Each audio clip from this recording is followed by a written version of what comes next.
I'm Jim, and today you're in Jim's Garage. All right, everybody. I have this mini key for a 2013 Mini Cooper S, and the battery appears to be waning. I will go and try to unlock the door from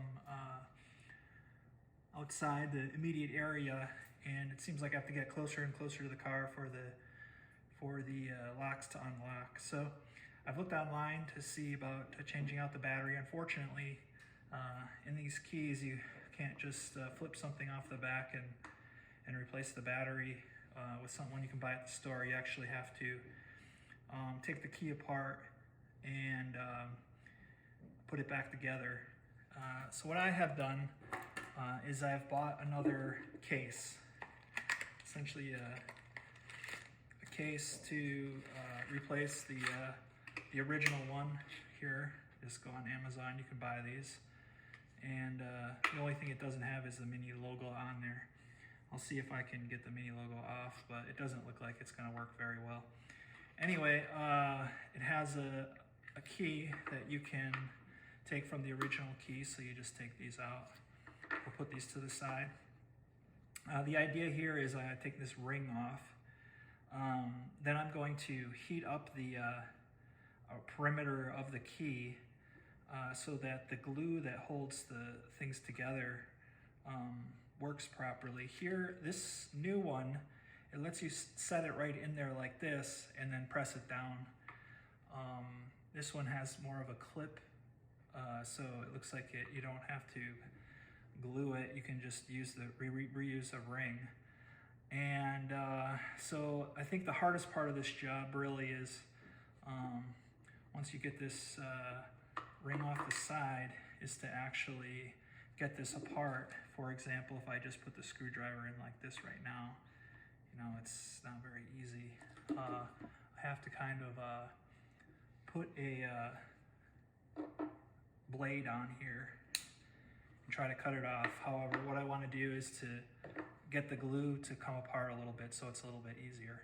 So I'm going to go ahead and use a hair dryer first and just kind of warm it up here and see if that helps things out.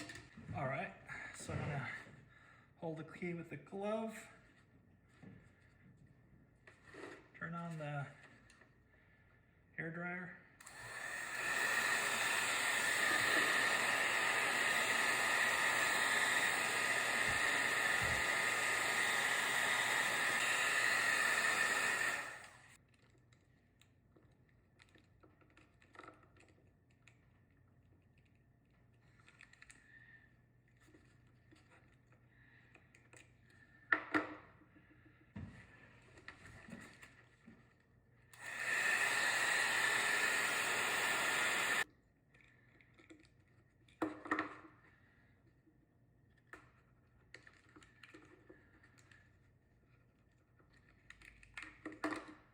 All right, so I think I was able to get this apart, and now I think I can slip it out of here.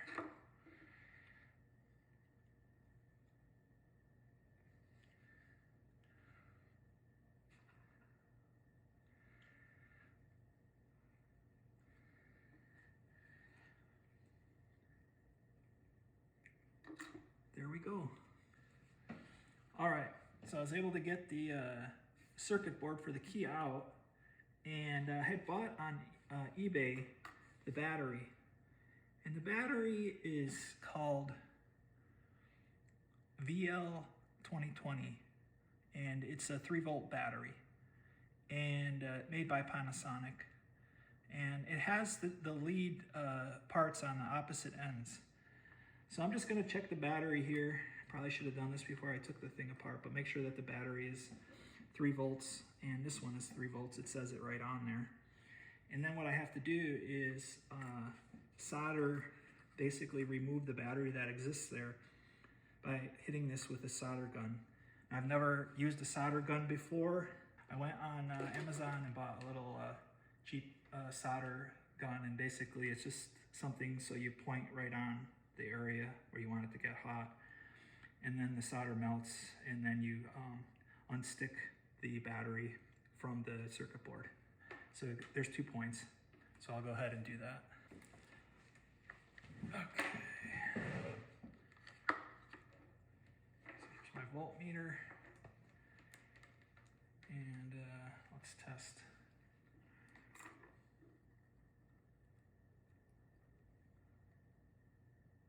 Okay, it says 3.36 volts. Now I'll take my battery. So this battery says 2.9 volts. So this one's probably the battery's charged up. It doesn't seem that bad, but it seems like that battery's a little better than this battery, but maybe it's just that because this one's been sitting a while, so it hasn't really been charged at all.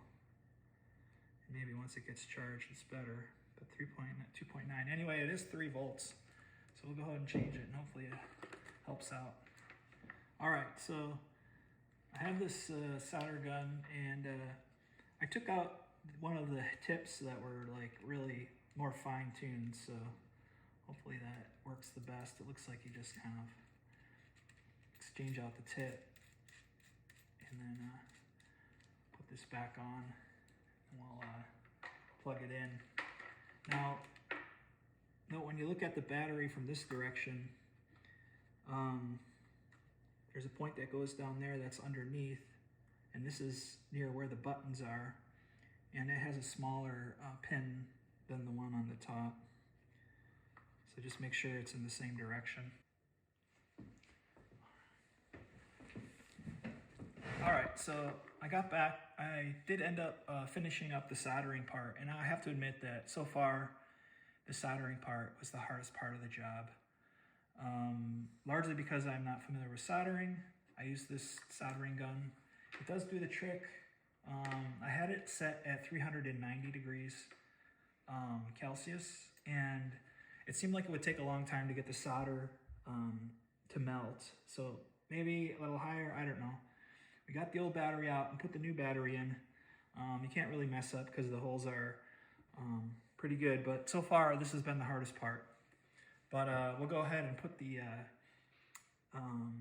key back together with the new case, this new case, and then we'll go see how it works on the car. Okay, so this case, it comes apart into 2 parts. So this part just fits in here down like this. Looks like it's going by ear. It looks like it fits in nice. And you just clip this top part together, and the other bottom part together. So it clips in very nicely, easily. And looks like the key, let's see, as the key goes in great. So we're gonna go ahead and now test it on the car. All right, here we're in front of the Mini. It unlocks, it locks, and the rear opens up. All right, awesome. We got a new key. All right, just an update regarding the extra key. So if I put the extra key into the new one, the extra key, it doesn't want to stay in there very easily. It doesn't want to lock. And you can see there's one reason is basically the indentations over here on the regular key are smaller, which could be part of it. But also the design is a little different.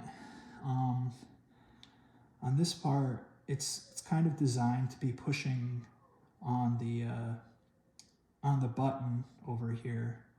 Wherein if you take this one apart, it's not really designed exactly the same, but it looks pretty similar. In any case, I also tried to put the mechanism that was in this key into here, but that still didn't work. Basically because of the way this design is kind of like designed to gap over here and create some friction between there, so there's some pressure, where the one in there just had this piece, but it just had like one side of it, so it wasn't really putting pressure on it. So it was just a little bit different, and just enough to make it so it didn't want to put enough pressure on there to keep it in there. Anyway, all I'm going to do, this is the one that originally came. The one that originally comes with it works. So if you want to get this key made, I guess you can have this key copied by taking this key into a key shop and having them make this key exactly the same as this one, I guess aside from this other part. And this will fit in and it will fit nice. I don't really hardly ever use this key, so what I'm going to do is just put the extra one in there and just put the extra key on my keychain, which I guess is an extra key on your keychain, which is not ideal. But if you wanted to fix this, the only fix really that I can find for the problematic part where this comes out is to actually go and have this key replicated by a key maker.